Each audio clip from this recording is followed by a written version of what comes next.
Hello dear students, তোমাদের ক্লাসগুলো কেমন লাগছে তোমরা কিন্তু জানাচ্ছ নাকি? তোমরা অবশ্যই কমেন্ট ড্রপ করে আমাকে জানাবে যে তোমাদের ক্লাসগুলো কেমন লাগছে। তো আজ আমরা পড়বো নতুন একটা চ্যাপ্টার। দেখো কোথায় থেকে শুরু করেছিলাম, সেই হোয়াট ইজ ফিজিক্স থেকে শুরু করেছিলাম। ফার্স্ট ভিডিও ছিল সেটা। আজ আমরা পড়তে পড়তে কতগুলো ভিডিও দেখে নিলাম। আমরা চলে এলাম 3 নম্বর চ্যাপ্টারে, ক্লাস 11-এর 3 নম্বর চ্যাপ্টার, যার নাম হয়েছে গিয়ে একমাত্রিক গতি, ওয়ান ডাইমেনশনাল মোশন। তো তোমাদের ভিডিওগুলো কেমন লাগছে, তোমরা বাড়িতে ঠিক করে পড়ছো তো? তোমরা সবগুলো বুঝতে পারছো তো? কোনো সমস্যা হচ্ছে না তো? যদি সমস্যা হয় আমি আমার পার্সোনাল নাম্বারে তোমরা জানাবে। পার্সোনাল নাম্বার হচ্ছে গিয়ে 8348157159। এই নাম্বারে তোমরা অবশ্যই আমায় জানাবে, হোয়াটসঅ্যাপ করে অবশ্যই জানাবে। সবার আমি তো সবসময় কল দেওয়ার জন্য অ্যাভেলেবল থাকি না, কিন্তু হোয়াটসঅ্যাপে তোমাদের মেসেজগুলো আমি রিপ্লাই করবো পার্সোনালভাবে সবাই, ঠিক আছে? তো আজকে তোমরা যে দেখতে পাচ্ছ আমি একটু উইক, আজকে আমার শরীরটা খুবই অসুস্থ। আমি টানা 2 সপ্তাহ ধরে ভিডিও বানাচ্ছি কন্টিনিউ, অনেক ক্লাসে বানাতে হচ্ছে, 11, 12, 10, ঠিক আছে? তো তোমরা আমার সঙ্গে একটু কোঅপারেট করো আজকে, ঠিক আছে?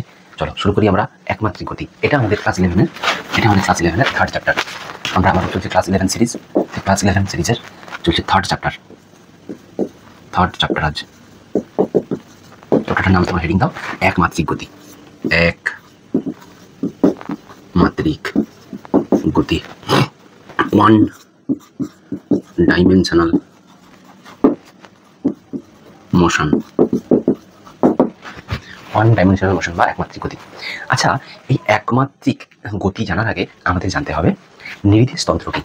হেডিং দাও নির্দেশ তন্ত্র। চলে যাই একদম চ্যাপ্টারের আন্ডারওয়ার্ল্ডে। নির্দেশ তন্ত্র কি? নির্দেশ তন্ত্র কি? আচ্ছা, নির্দেশ তন্ত্রের ইংরাজিটা কে বলতে পারবে? বলো, নির্দেশ তন্ত্র কে বলতে পারবে? নির্দেশ তন্ত্র কি? নির্দেশ তন্ত্রকে নিতে বলা হয় frame of reference. Frame of reference in সিই। নির্দেশ তন্ত্র কি? নির্দেশ তন্ত্র হচ্ছে যে তন্ত্র কোনো বস্তুর অবস্থান নির্দেশ করে। যে তন্ত্র কোনো বস্তুর অবস্থান নির্দেশ করে। মনে করো তুমি একটা সমুদ্রের মাঝখানে আছো, সেই সমুদ্রের মাঝখানটাকে তুমি প্রকাশ করবে কিভাবে, কোথায় আছো? তাই তোমাকে একটা ম্যাপ দেওয়া হবে। সেই ম্যাপ অনুযায়ী তুমি বলবে যে আমি এইরকম জায়গায় আছি স্যার। তুমি বললাম যে তোমার ডেস্টিনেশন তাহলে তোমার থেকে কত দূর, তুমি মেপে নেবে এই ডেস্টিনেশনটা আমার থেকে এতটা দূরে আছে। যে জিনিস কোনো বস্তুর অবস্থান নির্দেশ করে তাকেই বলা হয় নির্দেশ তন্ত্র। বুঝতে পেরেছো? তাহলে যে জিনিস বা যে জিনিস বলাটা ভুল, যে ফ্রেম কোনো বস্তুর অবস্থান নির্দেশ করে, তাহলে কি নির্দেশ ফ্রেম কি না? কোনো বস্তুর অবস্থান নির্দেশ করে তাকে বলা হয় নির্দেশ তন্ত্র। এখন নির্দেশ তন্ত্র মূলত আমরা যেগুলো ইউজ করি মূলত 4 টাইপের হতে পারে, 4 টাইপস। নির্দেশ তন্ত্র মূলত হতে পারে 4 টাইপস। কি কি? 1 নম্বর টাইপে হয় কার্টেজীয় নির্দেশ তন্ত্র। কার্টেজীয়,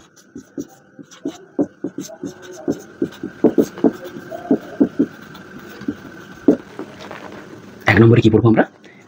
কার্টেজীয় নির্দেশ তন্ত্র, কার্টেজিয়ান ফ্রেম অফ রেফারেন্স। 2 নম্বরে আমরা পড়বো পোলার নির্দেশ তন্ত্র, পোলার ফ্রেম অফ রেফারেন্স। 3 নম্বরে আমরা পড়বো গোলীয় নির্দেশ তন্ত্র, স্ফেরিক্যাল ফ্রেম অফ রেফারেন্স। আর 4 নম্বরে আমরা পড়বো সমআকৃতি নির্দেশ তন্ত্র।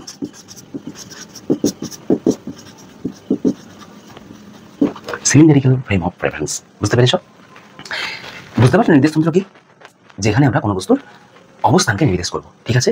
এইবার আমরা কার্টেজিয়ান যে নির্দেশ তন্ত্র আছে, সেই কার্টেজিয়ান নির্দেশ তন্ত্রকেও আবার আমরা ভাগ করি, সেটা আমরা দেখব। তো হেডিং দাও কার্টেজিয়ান নির্দেশ তন্ত্র। আমি মুছে দিলাম হেডিংটা। হেডিং দাও যে কার্টেজীয়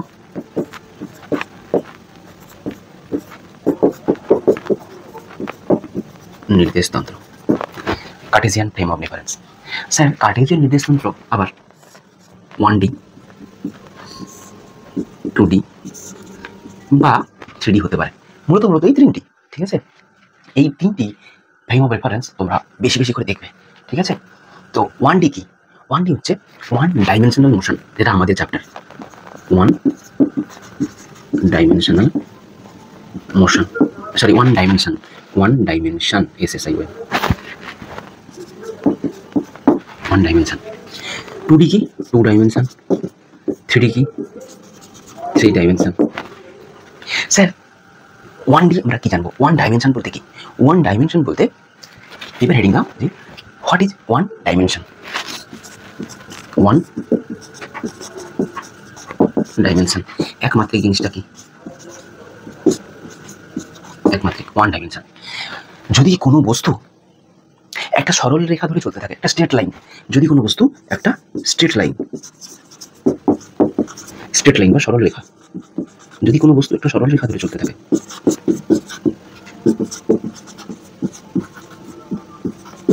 যদি কোনো বস্তু একটা সরল রেখা ধরে চলতে থাকে, তখন সেই যে ব্যবস্থাকে বলবো আমরা যে ওয়ান ডাইমেনশনে বস্তুটা গতিশীল। কি বলবো? যে ওয়ান ডাইমেনশনে বস্তুটা গতিশীল। তো আমাদের চ্যাপ্টারটার নাম হচ্ছে কি ওয়ান ডাইমেনশনাল মোশন। তাহলে এখানে আমরা বলবো যে এই বস্তুটা সরল রেখা ধরে গতিশীল, সরল রেখা ধরে গতিশীল। যেহেতু আমরা মোশন পড়ছি, মোশন মানে গতি, তাই এই বস্তুটা সরল রেখা ধরে গতিশীল, তাকে বলবো আমরা ওয়ান ডাইমেনশনাল মোশন। যেমন একটা গাড়ি রাস্তা ধরে চলতে আছে, একটা রাস্তা আছে, আমার রোড রাস্তা আছে, বজলাল চোখ, আর এখানে চৈতন্যপুর। তুমি যে পড়াশোনা করতে যাও প্রত্যেকদিন তোমাদের বজলাল চোখে এত টিউশন, এত কোয়ালিটি স্যারেরা পড়াচ্ছে, তবুও তোমরা চলে যাচ্ছ চৈতন্যপুর। আচ্ছা কি ধরে যাও? অটো ধরে যাও।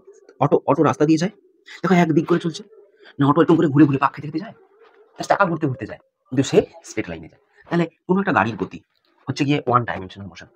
বাইকের গতি সেটা হচ্ছে গিয়ে ওয়ান ডাইমেনশনাল মোশন। সাইকেলের গতি, বুঝতে পেরেছো? আর তোমরা মনে করো বাড়ির ছাদ থেকে নিচের দিকে কোনো একটা কিছু ছুঁড়লে, ধরো পাথর ছুঁড়লে, তো এই পাথরটা নিচে এরকম করে সোজা করে নামতে থাকবে। তোমরা যারা স্কুলে গিয়ে স্কুলের একদম হাইস্ট বিল্ডিং এ যাদের ক্লাসরুমগুলো, তুমি সেই ক্লাসরুমের বাইরে বারান্দায় দাঁড়িয়ে সেই কাগজ নুড়ি এগুলো ফেলতে থাকো না, তখন বস্তুটা যেভাবে পড়ে না, ওগুলো হচ্ছে কি ওয়ান ডাইমেনশনাল মোশন, একমাত্রিক গতি। কারণ দেখো একটা দিক হয়েই যাচ্ছে। বোঝা গেছে? হয়ে যায়নি? বোঝা গেছে? আমরা ওয়ান ডাইমেনশনাল মোশনকে যদি আমরা লেখচিত্রে আমরা আঁকতে চাই, তাহলে এভাবে আঁকবো। একটা স্ট্রেট লাইন, এটা করবো আমরা এক্স অ্যাক্সিস। হ্যাঁ, এইখানে ধরো আমার ও বিন্দু শুরু হচ্ছে, 0 ও বিন্দু। ধরো কোনো একটা বস্তু ও থেকে পিতে এসছে, কত দূরত্বে না এক্স দূরত্ব অতিক্রম করে, এক্স মিটার দূরত্ব বা এক্স কিলোমিটার দূরত্ব অতিক্রম করে ও বিন্দু থেকে বি বিন্দুতে এসছে।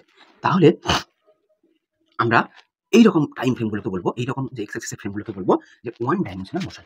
তোমরা কে বুঝতে পারেন? বুঝতে পেরেছো? এবার আমরা যাবো টু ডাইমেনশনাল মোশন। বুঝে দিন গো। আচ্ছা সবাই কিন্তু নোটবুক আর পেনটা বের করে এগুলো করবে, নাহলে শুধু শুনলে তোমরা কিছুই বুঝতে পারবে না, ঠিক আছে? এবার জানবো যে টু ডাইমেনশনাল মোশন। এবার জানবো টু ডাইমেনশনাল মোশন, তাহলে দুটো ডাইমেনশন থাকবে। স্যার ছবিটা কেমন আসতে পারে? ছবিটা স্যার এইভাবে আসতে পারে। এখানে কতগুলো ডাইমেনশন আছে? দুটো ডাইমেনশন আছে, একটা হচ্ছে এক্স অ্যাক্সিস বরাবর, আর একটা হচ্ছে কি ওয়াই অ্যাক্সিস বরাবর। ঠিক আছে? ধরো কোনো একটা বস্তু কোনো একটা মুহূর্তে এখান দিয়ে যেতে যেতে যেতে যেতে এইখানে এসে পৌঁছলো, এরকম এসে পৌঁছলো, এরকম একটা জায়গা পি বিন্দু। তো এই পি বিন্দুর অবস্থান তোমরা কিভাবে লিখবে? লিখবে যে এটা এক্স থেকে কিছুটা দূরে আছে আর ওয়াই থেকে কিছুটা দূরে আছে। তাহলে এক্স থেকে যতটা দূরে থাকবে আর ওয়াই থেকে যতটা দূরে থাকবে, একটা আমরা মানে লিখি না যে পি ব্র্যাকেটে এক্স কমা ওয়াই, মানে এই যে পি বিন্দুটা এক্স এ অতটা দূরে আছে আর ওয়াই এ অতটা দূরে আছে, মানে এই ডিস্টেন্সটাকে বলছি আমরা এক্স, এখান থেকে এতটা, আর এই ডিস্টেন্সটাকে বলছি আমরা ওয়াই। সবাই দেখতে পাচ্ছ? বুঝতে পারছো তো? পারছো তো? ওকে। এখন তোমাদের যদি বলি যে এই ও বিন্দু থেকে এই বিন্দুর দূরত্ব কত, তোমরা কিভাবে বের করবে? তোমরা বলবে যে স্যার আমি যদি এটাকে যোগ করে দিই তাহলে পাবো এইটা একটা সমকোণী ত্রিভুজ। এই সমকোণী ত্রিভুজের যদি আমি এটা এ নাম দিই, ও এ হচ্ছে ভূমি আর এ পি হচ্ছে লম্ব, তাহলে আমি পাবো স্যার ও এ হচ্ছে ভূমি আর এ পি হচ্ছে লম্ব। ভূমি দৈর্ঘ্য হচ্ছে কি স্যার এক্স আর লম্বের দৈর্ঘ্য হচ্ছে কি স্যার ওয়াই। তাহলে স্যার ও পি তো একটা অতিভুজ, ও পি হচ্ছে একটা অতিভুজ। অতিভুজের দৈর্ঘ্যের অতিভুজের সূত্র কি? পিথাগোরাস কি বলেছে? রুট ওভার লম্বে স্কোয়ার যুক্ত ভূমি স্কোয়ার। স্যার লম্বে স্কোয়ার, স্যার লম্ব কত স্যার? এখানে লম্ব হচ্ছে কি এপি ওয়াই স্কোয়ার, আর ভূমি হচ্ছে কি ও এ, মানে হচ্ছে কি এক্স স্কোয়ার। ঠিক আছে? তাহলে এইটা হচ্ছে কি ওপি। ওপি সমান রুট ওভার, আমরা একটু ভালো করে লিখলে এরকম পাবো যে root over x square plus Y square. OP সমান root over x square plus Y square. বুঝতে পেরেছো? স্যার উদাহরণ কি হবে? স্যার উদাহরণ, স্যার আমরা ওয়ান ডাইমেনশনাল মোশনে তো পড়েছিলাম যে সরল রেখা বরাবর কোনো গাড়ির গতি বা ওপর থেকে কোনো নুড়ি ফেললাম, মানে অবাধে পতনশীল কোনো বস্তু তার গতি, সেটা ওয়ান ডাইমেনশনাল মোশন। এখানে কি না স্যার, এখানে হবে প্রাসের গতি, প্রজেক্টাইল মোশন, প্রাসের গতি, প্রজেক্টাইল। তোমাদের চ্যাপ্টারে আছে প্রজেক্টাইল মোশন, প্রজেক্টাইল মোশন। আরেকটা হতে পারে স্যার প্রজেক্টাইল মোশনটা কিরকম, না প্রজেক্টাইল মোশনটা হচ্ছে কি, ধরো এক্স অ্যাক্সিস আছে, ওয়াই অ্যাক্সিস আছে, কোন একটা বস্তুকে তুমি ছুঁড়লে, ধরো মাঠে দাঁড়িয়ে আছো, তোমরা ক্রিকেট খেলছো, বল এসছে, তোমরা বলটা ছুঁড়ছো, ছোড়ার সময় শর্ট পাটে যেমন বল ছুঁড়ে বলটা এরকম করে উড়ে উড়ে উড়ে উড়ে উড়ে উড়ে উড়ে উড়ে উড়ে উড়ে একদম গিয়ে পড়লো। তাহলে কি কেমন উড়ে পড়লো, এবং উড়ে উড়ে উড়ে উড়ে উড়ে উড়ে উড়ে উড়ে উড়ে উড়ে গিয়ে পড়লো। এই যে বস্তুর গতি দেখাচ্ছে একে বলে প্রাসের গতি, বুঝলে? 2 নম্বরে আমরা উদাহরণ পড়বো যে বৃত্তীয় গতি, বৃত্তীয় গতি, বৃত্তীয় গতি, সার্কুলার মোশন। এখানে হচ্ছে গিয়ে তোমাদের 2 ডাইমেনশনাল মোশনে আমরা এটাকে ফেলি, বৃত্তীয় গতিকে, বুঝতে পারা গেছে? এইবার আমরা জানবো যে 3D মোশনটা কি, বুঝতে পেরেছো? এবার কি জানবো আমরা, 3D motion, motion in 3D। Sir সম্ভব? ইয়েস সম্ভব স্যার। দেখো আমরা জানবো, দেখো তোমরা যে 3D মোশন, 3 ডাইমেনশনাল মোশন, আমি মুছে দিলাম সবগুলো।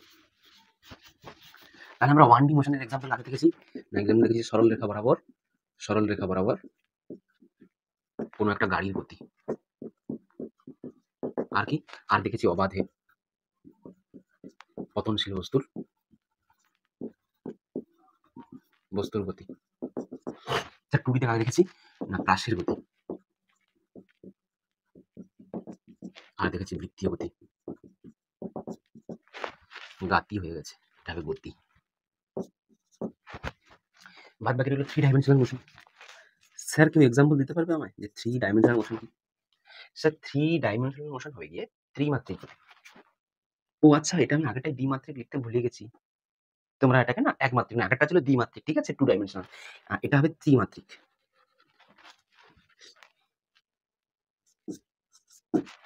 ত্রিমাত্রিক গতি। এক্স অ্যাক্সিস আছে, সরি এটা ওয়াই অ্যাক্সিস, এটা হচ্ছে এক্স অ্যাক্সিস, ওয়াই অ্যাক্সিস আর জেড অ্যাক্সিস, 3টে অ্যাক্সিস আছে। তোমরা 3Dটাকে তোমাদের ইমাজিন করতে হবে। যদি তোমাদের কাছে পেন থাকে 3টে, তোমরা হাতে হাতে পেনগুলো সাজিয়ে সাজিয়ে ইমাজিন করতে হবে যে 3Dটা কি।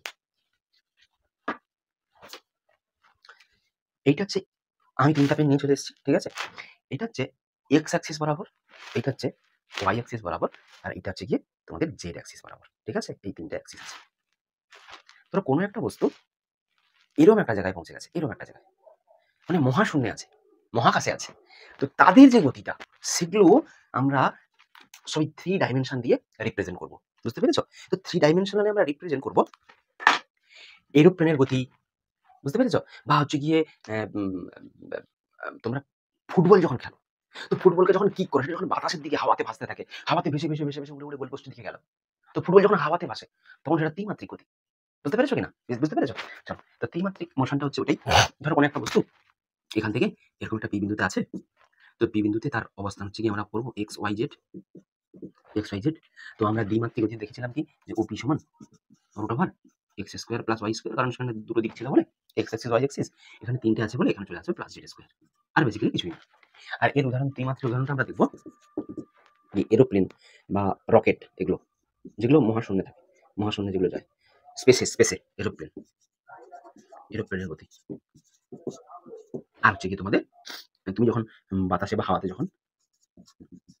যখন ফুটবল হচ্ছে কিক করো, যখন তুমি হাওয়াতে ফুটবল কিক করো, বাতাসে ভেসে থাকলো, বুঝতে পেরেছো? আমরা তাহলে 1 ডাইমেনশনাল মোশন মানে একমাত্রিক গতি, 2 ডাইমেনশনাল মানে দ্বিমাত্রিক গতি, আর 3 ডাইমেনশনাল মানে ত্রিমাত্রিক গতি পড়লাম। এইটা আমরা নির্দেশতন্ত্রের সেকেন্ড যে পার্ট শিখেছিলাম, ফার্স্ট পার্টে ছিল কার্টেসিয়ান নির্দেশতন্ত্র, সেকেন্ড পার্টে কি ছিল পোলার নির্দেশতন্ত্র। আমরা এবার পড়বো পোলার নির্দেশতন্ত্র। স্যার পোলার নির্দেশতন্ত্র কি? পোলার নির্দেশতন্ত্র, স্যার কোনো একটা বিন্দুর অবস্থান দেওয়া আছে, এখানে মূল বিন্দু থেকে কোনো একটা বস্তুর অবস্থান দেওয়া আছে, ধরো একটা পি, এটা মূল বিন্দু হচ্ছে ও থেকে পি বলেছে যে আর দূরে অবস্থিত, এবং এটাকে যদি আমি এক্স অ্যাক্সিস ওয়াই অ্যাক্সিস ফেলিয়ে দেখি, তাহলে দেখবো যে এই বাহুটা বা এই যে দূরত্বটা এক্স অ্যাক্সিসের সঙ্গে থিটা কোণ করেছে, হ্যাঁ কি না? হ্যাঁ। তো এটা কেমন বলতো, তোমরা যে ভেক্টরে শিখেছিলে না, ভেক্টরের উপাংশ বিভাজন, তো এখান থেকে কি বুঝতে পারছো না যে ওপি হচ্ছে লব্ধি ভেক্টর, তাকে দুটো উপাংশে ভাগ করবো এক্স আর ওয়াই, এরকম একটা ব্যাপার।